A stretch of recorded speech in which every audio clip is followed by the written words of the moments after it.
Yaa jireenya biyya ormaa guyyaa ayyaanaan jettu guyyaa kaan jettu yoominuu darba laata garuu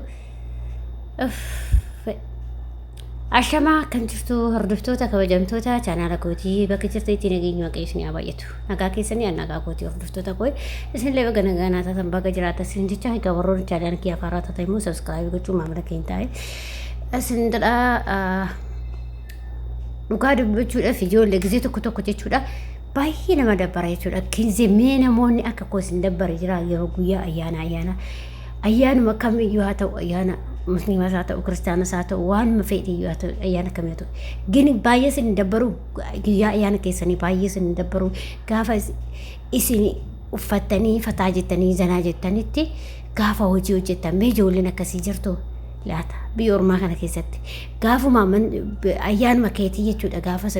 ayyaana keetii san uffattee bashannantee akka fedhii keetti raftee kaatee dammaqxu jirtaame dhugaa rabbi jechuudha hedduu takka na gaddisiisee nama akka ta'e beeku yeroo baay'ee gisee ayyaanaa jechuudha.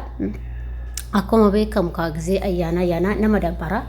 qalbiinis biyya nama yaadatti akkasuma immoo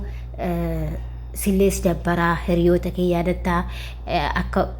mana keetitti uffattee fataa jechuu hin jiru sa'aatii 24 hojjetta jechuudha 24 hojjetta jechuudha hirriibni xiqqishuudha maaltu jira amata hirriiba maaltu jira biyya arabaa keessatti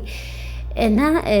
yookiin daa'ima wajjin rakkata homa odoo uffattee illee homa odoo wajjin illee deemte homa bakka tokko illee wajjin deemte jechuudha biyya arabaa keessatti boqonnaa argattaa hin jiru yoo asii dhugaa boqonnaan kee gaafa biyya kanaa galte qofa boqonnaa kan qabdutti. Dhugaa waaqaas hin jira jechuudha. Garuu obsitee cannaqamtee namni dabarsine jira laatamee akka koo kanatti jechuudha. Waa hunduma isaa obsitanii namni dabarsine hin jiru yaada. Qabamoo mana madaame hundi keessaniyyuu akkanumatti obsitanii obsinee bakka tokko geenyee xaarra jechuudha. Har'a guyyaan kuni kaleessa ture kaleessa jechuun dheengadda ture jechuudha. Wanti viidiyoo kan hojjete dheengadda ture jechuudha. Maaliif beektanii asiin hin hojjetta asitti hin hojjetta achitti hin hojjetta waa hunda waraabnee hin dandeenyu malee odoo kan waraabnu ta'e akka gisee daa'ima eenyu gisee mana qulqulleessinu gisee hiqaa dhifnu gisee carqii tokkosnu gisee miiccinu waan nuti hin goone hin jiru gisee nyaata hojjennu waa hedduudha garuu kana malee waraabnee hin dandeenyu malee wanti nu hojjennu warreen manni tokko baatee hin deemu wanti nu keessattuu ijoolleen qibama hojjemaa harreen baattee hin deemtu. Dhugaa yookiin manni kun baatee hin deemu. Sababii isaas sa'aatii 24 walii gadi xuuru. Kanaaf oolmaa gadi fiigaa oolla guyyaa guutuu olii gadi fiigaa oolla. Boqonnaa hin qabnu raftii hin qabnu jechuudha.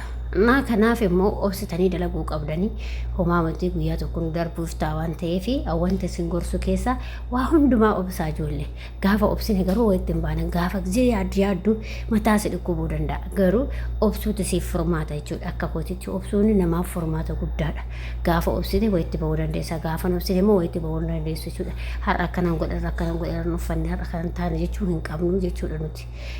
kanaafiyyuu adaraa keessan obsaa'ii waaqayyoon obsasanii afaa kennu hunduma keenyaaf nu haa kennu anaafillee si'iifillee obsanuuf haa kennu jechuudha. Kanaaf adaraa keessan obsaa'ii wanna hundaa obsaan dabarsaa isin jedha hordoftoota kiyya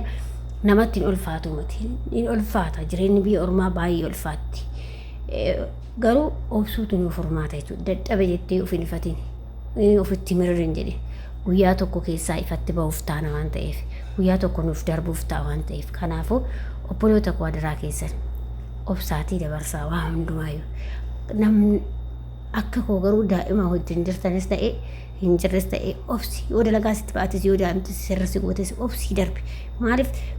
hangumaatti siif wanti sun mirkaneeffattu kaayyuu kee mirkaneeffattu malee waa umrii kee guuttachitee jaanteenyu waan ta'eef obsitee keessa darbuu qabda jechuudha. Namni obse waan guddaatti bahuu danda'a garuu yoo hin obsine ta'e immoo karaa irratti haftan kanaaf obsa nama barbaachisti biyya ormaatu ni jechuudha kanaaf obsaa waaqayyo obsa nuuf haa kennu siniin jedha akkasuma immoo ijoolleen amma dhuftan dhaamsa sinii qabu adaraa keessa dhaamsa kana sirriitti yeroo hundumaa dhaamsa sinii godha moobaayilii kana sirriitti hin fayyadamina aga keessa barattanii waan hunda barattanii amala isaanii barattanii jechuudha. Inni lammaffaan immoo daa'ima isaanii sirriitti qabaa jaaladhaa wanni sessin jedhan okkee jedhaanii hin ta'u jedhnaa okkee jedhaanii wanna isinin jedha san ishii jedha malee hin ta'u jedhe keenya namni hin ta'u guddistan እና ወርድፍቶተ ከናፊ ኦብሰ ነመ በርባችስቲ ኦብሰ በርባዳይ ዋቀየ ኦብሰ ሲኒፋ ከኑ ዋሁን ዱማ ጋፈ ኦብሲቱ ወይት ባታችሁ ደጋፈ ንስ ነገሩ ወይት ባውን እንደሱ ከናፊዩ ኦብሱ ነመ በርባችሳ ዋቀየ ኦብሰ ሲኒፋ ከኑ ሁንዱማ ከኛ ፎብሰ ነው ዋከኑ ስንንጀዳ ከናፊ ይሮ ሳን ዋን ስንንጀዳ ይሮ ዳይማ ጋ ከስንጀዳ ሂን ኢፈትና ደንዳ ማለት አግመት ቆብረተ ሰመለ ወጎም ፋሰብረተ ሰመለ waggaa dhibee kee mudee biratee santeessu kanaaf immoo obsas barbaachisti sii galtee እና obsuusin barbaachisa sin jedha hordoftoota kiyya keessattuu ijoollee haarawaa dhuftati ijoollee haarawaa dhuftan adiraa keessan ijoollee silkiidha jechaa jiran himachaa jira silkiidha isaan nama ifatu laayivii irra taa'u jedhanii wantoota akkasii san himachaa jiru jechuudha ijoollee addisii dhufte akkas jechaa akka gizeen duraanii sanii miti jechuudha kanaaf adaraa keessan ofii gadhaa gaafa kilaasii kee galtee qofa silkii kee fayyadame malee fuutee asii achi deemtee qabeetiin deemtee laayivii seentee akkas taatee hin jedhin akkasuma halkan illee laayivii irra hin bulinaati dafaa rafaatii sa'aatii keessan hin kaa'u sa'aatii keessan hin beektu waan ta'eef kanaaf adaraa keessan sin jedha wanta sin jedhu keessaa isa kanaadha dabar dolaa baantee hore isa kanaadha wanti sin jedhu jechuudha kanaaf adaraa keessanii waaqayyo sin hojii yaa ta'u ani ijoollee haarawaa dhuftu baay'ee tokko yaada jechuudha siqaayoo keessa hedduu keessa seenaa jira jechuudha sababa silkiitiin ijoolleen immoo silkiin qabne meeqatu jira kanarra baasituu ni manni meeqatu jira kanaaf obsuu qabdanii adaraa keessanii sin jedha hordoftoota kiyya obsaatii dalagaa mataa qaqqabadhaa biyya ormaa keessatti mataa qaqqabatanii bulan malee akka biyya keenyaa sanitti ol jennee gad jennee buluu hin danda'amu jechuudha fanaxarree buluu hin danda'amu nama obsa qabuu fi nama firii qabutu gadi jedha mukoonni firii qabu gadi jedha akkasuma namni kaayyoo qabullee gadi jedha waan ta'eef gadi jedhaati dabarsaa isin jechuu barbaada እና waaqayyoon obsa isiniif haa kennu kanaaf obsaatii dalagaa isin jechuu barbaada hordoftoota kiyya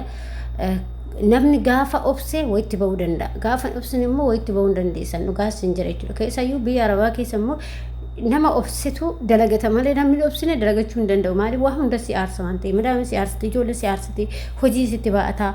waa hunda sitti ba'ataa jechuudha na kanaafiyyuu obsitee dalaguu qabdanii akka garaa naman ta'e osoo hin taane